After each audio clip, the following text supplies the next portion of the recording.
The band is not tired. Remember John Cougar Mellencamp? I actually, at my mentor, a man who passed away 20 years ago, I read that song at his funeral because he was the leader of the band for me. Anyway, it's great to be here. I want to thank Senator Stabenow, our great DPCC chair, for bringing us here together, and Senators Harper, Hassan, Cortez Masto, and Hickenlooper for being here today.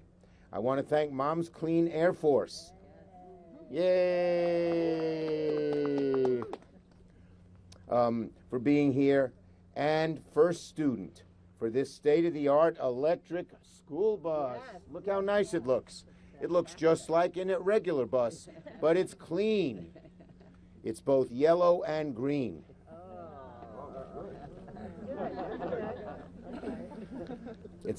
I was singing the song I came over here. Remember the song, The Magic Bus? Yes. Pete Townsend. Pete Townsend. No, don't get us started. The Magic Bus. Okay. Happy holidays to one and all. I also want to thank my good friend Kevin McGowan from Rochester. He's superintendent of the Brighton Central School District. Brighton is a great school district in the suburbs of Rochester. And when I visited Rochester, I pointed out that my cousins grew up in Brighton and went to school there. Now, we're here today because 2 years ago, after decades of promise from Congress to pass a bill that would bring our country's infrastructure in the 21st century, we finally did it. The Bipartisan Infrastructure Law, or it is now known as the Infrastructure Investment and Jobs Act. I'd like to know who changed the name. I like the first name better. It was not me, let me tell you. It ain't me, babe. Keep the song, Bob Dylan, Go Lightly from the Ledge, babe. Carper and I like song lyrics. Anyway, the bipartisan infrastructure law is historic legislation. That's just 2 years in the making. It's already making every one of our states. We see the impact almost on a weekly basis of new infrastructure, upgrading our infrastructure, bringing us in to this new century. The bill invests in critical projects. We're seeing our bridges fixed, and we're building new bridges. We're improving our airports. I've seen that here in my city of New York and around my state. We're expanding broadband so that millions who never had broadband, a necessity in the 21st century, as electricity was a necessity in the 20th, are getting it. We're bolstering transportation, including for electric buses for school kids, just like the one behind us, and all of it with good paying union jobs. And our existing union workers are doing well, but there are many more new workers being brought into these union apprenticeship programs and getting good paying jobs for the first time in their family's history.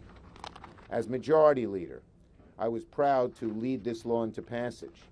But as the senior senator from New York, I've also worked hard to bring back investment to rebuild our state of New York. So I want to take a minute to talk about the impact the infrastructure law is actually having on New York. In New York City, we are in an infrastructure renaissance. From the Gateway Tunnel project to East Side access to Penn Station access to the 2nd Avenue subway, the infrastructure law has meant billions, that's with a B, for New York City to move full steam ahead. We depend on mass transit, and we're building so much of it in New York. We have from 25 to 33% of the mass transit riders in the country. But it's not just true in New York City or the metropolitan area, Long Island, Westchester, etc. It's around the whole state.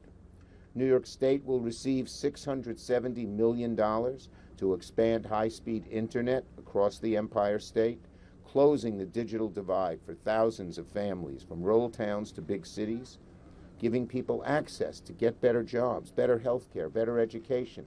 Broadband's a necessity, and we've treated it like one for the first time in decades by helping both people in rural areas and poor people who can't afford it get broadband. And as I mentioned, because the Buy America provisions we fought to include in the law, all of us here did, good-paying jobs are going to be created in building the infrastructure. This is one of the largest federal investments ever in water infrastructure, aimed at eliminating lead pipes, lead service pipes, which have done such damage and injury to our great kids. New York has over 360,000 lead pipes still delivering water to homes. That's the fourth highest in the nation. In Rochester, we've been battling lead pollution for decades. It was projected it would take until 2050 to replace these lead service lines. That means 2 more generations of children getting this lead in their systems. Now we are going to replace them by 2030, a huge change for the health of our kids. And, of course, we've made major investments in school buses. Under the EPA Clean School Bus Program, school districts across New York will get $50 million to purchase 150 new electric buses. So, and thanks to these buses, we're going to say goodbye to diesel exhaust polluting our environment. Our children can go to school, play in neighborhoods without breathing in toxic chemicals.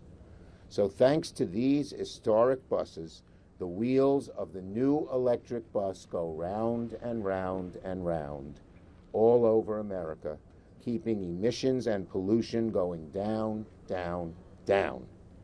And Senate Democrats can continue delivering on our promise for a brighter future, more good-paying jobs for our communities. So I thank my colleagues for being here. I thank our great groups for being here, Mom's Air Force and so many of the other groups who are here.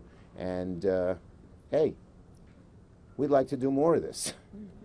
And if we keep the majority in the Senate and get one in the House, we will. Thank you, everybody. Thank you. Thank you.